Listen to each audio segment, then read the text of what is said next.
তো hi hello নমস্কার বন্ধুরা, ফার্মটেক ইউটিউব চ্যানেলে সবাইকে স্বাগতম। তোমাদের সামনে দেখো আমার এই ফার্মের একটা নতুন ভিডিও নিয়ে এলাম।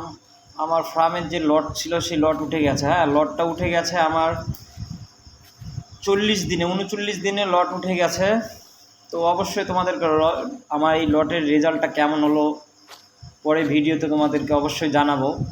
কেমন পাখিটার ওজন দিয়েছি, কেমন পরিমাণ জিসি আমার তৈরি হলো, অবশ্যই আমি তোমাদেরকে সব কিছু জানাবো। এর আগে আমি কিছু দেখাতে চাই যে দেখো ফার্ম নতুনভাবে কীভাবে ফ্যান সেট সাইডে, আমার আগে ফ্যানটা উপরে ছিল, সেই ফ্যানটাকে আমি এবার মিডিলে লাগিয়েছি। এইভাবে দেখো এটা লাগানোর কি উপকার, অবশ্যই তোমরা সেটা লাগালেই বুঝবে।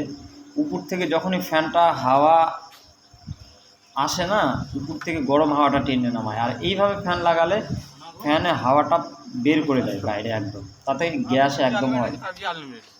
ফার্মে সব সময় গ্যাস মুক্ত থাকে, পাখি ভালো থাকে।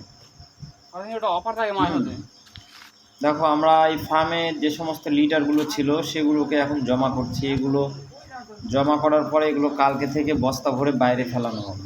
আর একটা খুব গুরুত্বপূর্ণ জিনিস, তোমরা যারা ফার্মার সবাই এটা দেখে রাখো, সব থেকে যেটা অনেকে বনবিড়াল বলো, কেউ বলো শিয়াল বলো, শিয়াল মানে ফক্স মানে খ্যাক শিয়াল, সেই শিয়াল দেখো এইখানে কীভাবে ফুটো করে ঢুকেছে, ঠিক আছে? এইভাবে ফুটো করে এরা কিন্তু দিনের বেলা বলো রাতের বেলা বলো যখনই সুযোগ পাবে এসে তোমার পাখি কিন্তু এরা ধরে নিয়ে যাবে।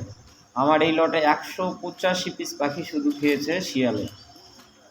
তো তোমরা যারা যারা নতুন ফার্ম করছো অবশ্যই ফার্মের চারিপাশটা মজবুত শক্ত কিছু দিয়ে, সব থেকে ভালো ইট দিয়ে গেঁথে নিতে পারলে। তাছাড়া যদি তোমাদের আর্থিক সমস্যা হয় অবশ্যই মাটির নিচ থেকে পর্যন্ত তোমরা সেই নেটটাকে দেবে। লোহার জাল যেটা দেবে সেটা অবশ্যই যেন মাটির নিচে খুঁড়বা, মিনিমাম 10 ফিট মিনিমাম 1 হাত, একটা মানুষের হাতে 1 হাত নিচে থেকে জালটা দিতে পারলে খুব ভালো হয়। তাহলে শিয়ালরা যখনই খুঁড়ে জাল পাবে তখন কিন্তু তারপরে আর তারা করে না। ধন্যবাদ।